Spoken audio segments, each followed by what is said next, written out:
తత్సత్ జయ గురుదేవ్. ఓం శ్రీకృష్ణాయ నమ. శ్రీ గీతా దేవతాయ నమ. భగవద్గీత 16వ అధ్యాయము దైవాసుర సంపద్ విభాగములో అసుర గుణాల గురించి చెప్తున్నారు పరమాత్మ. అసురుల యొక్క లక్షణం చెప్తున్నారు. అంటే దైవ సంపద, అసుర సంపద మనలో ఉంటాయి. దైవ సంపద అంటే మంచి గుణాలు, మంచి స్వభావము, మంచి కర్మ చేస్తూ ఉంటాం, మంచిగా ప్రవర్తిస్తూ ఉంటాం. ఆ విధంగా అసుర సంపద అంటే రాక్షస సంపద, అంటే దుర్మార్గంగా వ్యవహరిస్తూ ఉంటాం. దీనికి పరమాత్మ ఏం చెప్తున్నాడు? కృష్ణ పరమాత్ముడు దైవ సంపద మోక్షానికి మార్గము, అసుర సంపద బంధం. మనం ఎప్పుడే సరే మనం ఒక మంచి మార్గంలో మంచి కర్మలు చేస్తున్నప్పుడు అది మోక్షానికి తీసుకెళ్తుంది. అదేవిధంగా అసుర సంపద అంటే దుష్ట స్వభావాలు, దుర్గుణాలు ఇవన్నీ మనలో ఉంటే అది బంధాన్ని పెంచుతుంది. బంధం అంటే మనకి అన్నీ కావాలని, అందరిలో మనం ఒక విధమైనటువంటి ఏదో కావాలని మనకి బంధువుల్లో మనం చిక్కుని ఉన్నాం. అంటే ఆశ, కోరికలతోని, అభిమానంతోని మన కర్మలు చేస్తూ ఉన్నాం. దుష్ట స్వభావంతో మన కర్మలు చేస్తూ ఉన్నాం.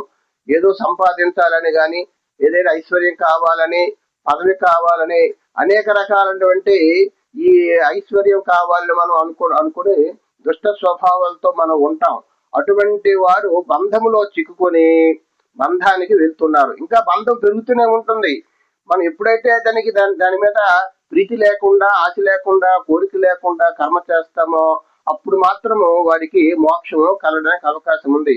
అందుకే దైవ సంపద కలిగిన వారు మోక్షానికి అర్హులు. అసుర సంపద కలిగిన వారు బంధంలో పడతారు. ఆ విషయాన్ని పరమాత్మ చెప్తున్నారు. కృష్ణ పరమాత్మ 5వ శ్లోకాన్ని, దైవీ సంపద్ది మోక్షాయ నిబంధాయ ఆసురీమతాః మా సుతః సంపదం దైవీం అభిజాతోసి పాండవా. పాండవ అంటే ఓ అర్జున, దైవీ సంపద ముక్తిదాయకము, అసురీ సంపద బంధోహేతువు. నీవు దైవ సంపదతో పుట్టిన వాడవు కనుక శోకింపకు అని చెప్తున్నారు కృష్ణ పరమాత్మ. నువ్వు దైవ సంపదలో పుట్టావు కాబట్టి దీని గురించి నువ్వు భయపడకు. ఎందుకంటే నీకు బంధం మరి ఉండదు. అంతా మోక్షానికి నువ్వు అర్హుడు కాబట్టి దైవ సంపద ముక్తిదాయకము. ఎవరైతే మనం దైవ సంపద అంటే ఒక మంచి మార్గము, మనం పూజలు చేస్తాం, ధ్యానం చేస్తాం, జపం చేస్తాం, దాన ధర్మం చేస్తాం, సత్యంగా మాట్లాడతాం, ధర్మంగా ఆచరిస్తాం. ఇవన్నీ కూడా దైవ సంపద సంబంధించిన గుణాలు. ఎప్పుడు కూడా మనం దైవ దృష్టిలో, ఎప్పుడు కూడా మనం ఆత్మ దృష్టిలో ఉండాలి. నేనెవరిని, ఈ ఆత్మ ఏమిటి, పరమాత్మ ఏమిటి, ఈ సృష్టి ఏమిటి, నేను ఇక్కడ ఈ విధంగా ఉన్నాను అంటే నాలో కర్మవాసన ఉంది. ప్రతి ఒక్కరు కూడా కర్మవాసన ఉన్నంత వరకు జన్మ ఉంటుంది. కర్మవాసన నశిస్తే జన్మ మరి ఉండదు. అదే మోక్షం అని చెప్తున్నారు. అయితే మనం పుట్టినప్పుడు కూడా అంటే మనం మోక్షానికి మనం ప్రయత్నం చేయాలని పెద్దలు చెప్తారు. శాస్త్రాలు కూడా చెప్తూ ఉంటాయి. నువ్వు దేనికి పుట్టావు? అన్ని జన్మల కంటే మానవ జన్మ ఉత్కృష్టమైనది, గొప్పది. కాబట్టి మనం ఈ మానవ జన్మ ఉన్నప్పుడే, ఈ మనం ఆరోగ్యంగా ఉన్నప్పుడే మనం ఎవరో తెలుసుకొని మనలో ఉండబట్టి దుర్గుణాలు, అసురి గుణాలు లేకుండా చేసుకోవాలి. మనలో అసురు గుణాలు ఉంటాయి, దైవ గుణాలు ఉంటాయి, రెండు ఉంటాయి. దైవ గుణాలతో మనం అసురు గుణాలు మనం లేకుండా చేసుకోవాలి. అది దుర్గుణాలు ఏ విధంగా పోతాయి మనలో అంటే మంచి గుణాలతో పోతాయి. మంచి గుణాలంటే పూజలు చేయడము, తర్వాత ధ్యానం చేయడము, తర్వాత శాస్త్రాలు చదువుతుండడము, స్వాధ్యాయ అభ్యసనం చేయవ, అదే గ్రంథాలు చదువుతుండడము, పెద్దవారిలో మనం ఒక గురు స్వరూపాన్ని మనం స్మరించుకొని, కృష్ణ స్వరూపాన్ని స్మరించుకొని నిరంతరం కూడా ఆ పరమేశ్వరుని ధ్యానిస్తూ ఉండాలి. ఎప్పుడైతే వెలుగొచ్చిందో అప్పుడు చీకటి పోతుంది. చీకటి పోవాలి అంటే చీకటి పోదు. ఏ విధంగా పోతుందంటే వెలుగొస్తే చీకటి పోతుంది. అలాగే మనం అజ్ఞానంలో ఉన్నాము. ఏ కర్మ చేస్తున్నామో తెలియదు, ఏ కర్మ అనుభవిస్తున్నామో తెలియదు. ఎన్ని జన్మల నుంచి మనం ఈ జన్మమరణాలు మనకు వస్తున్నాయో మనకి తెలియదు.